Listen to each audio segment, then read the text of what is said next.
I just found out that I've got something to be proud of. I used to be just plain old bald, but overnight my life has changed. Now I'm part of a sensitive minority whose feelings demand to be taken into account. I am follically challenged. Follically challenged of the world, unite. You've nothing to lose but your wigs. It's ironic that as society becomes more and more insensitive to mindless physical violence, there's a concomitant new sensitivity to the violence of language, and even the religious world is not exempt from this phenomenon. In the Oxford University Press publication, The New Testament and Psalms, an inclusive version, God loses his gender to become our Father, Mother in heaven.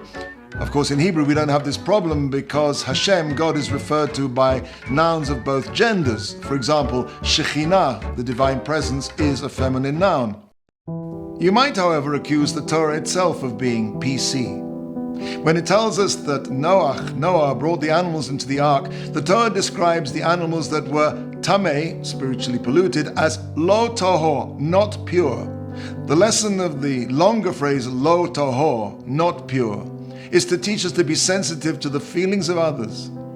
If the Torah goes out of its way to call an animal, which presumably isn't too much concerned about the nicety of language, not pure rather than polluted, how much more should we then be careful not to hurt the feelings of our fellow humans? But there's a big difference between this and PC. It's true that the Torah never stints to avoid upsetting feelings, provided that the meaning and the clarity of the law will not suffer in any way. If there's the slightest doubt that a nicer word will not convey the same power in communicating the law, there's no place for euphemism. A spade has to be called a spade. In the Torah, there is a place for the most explicit terminology in the appropriate context.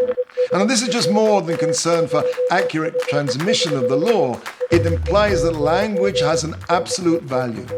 PC is a distortion of language because it is political. Those who invoke PC subtly invoke their own value judgments, which are at least as biased as those they seek to replace. More insidious than this, however, PC destroys the integrity of the connection between the thing and the word, between the world of ideas and the world of concrete reality. This connection is fundamental and vital. Hashem created with words the world. God said, "Let there be light." Words are the bridge between the metaphysical and the physical. And that's in Hebrew. Davar means both word and thing. When we politicize words that describe the world, we limit the palette of our own perceptions. We limit the colors of our sensitivity. We interpose a gray mask of euphemism.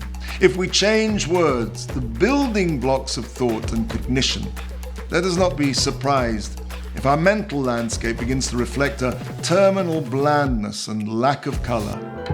I was always perfectly fine with being bald.